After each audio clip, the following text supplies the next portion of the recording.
Today, in this video, I'm gonna explain how to boost PS5 internet speed. Go to settings from top right, then go to network, then go to connection status, then go to test internet connection. After done the process here, then go back, then go to settings, then click on setup internet connection. Now press the start button on your controller, then press the Wi-Fi frequency bands. Now select it as 5 Hz and go back. Then press X from the controller on your Wi-Fi network.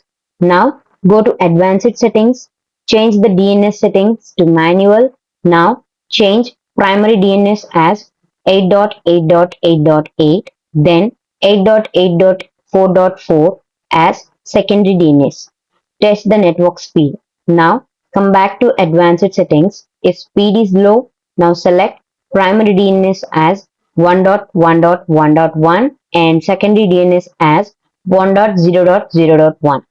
By following these steps, you can boost PS5 internet speed. This video helped you out, please leave a like and comment down below. If this worked for you, thanks for watching.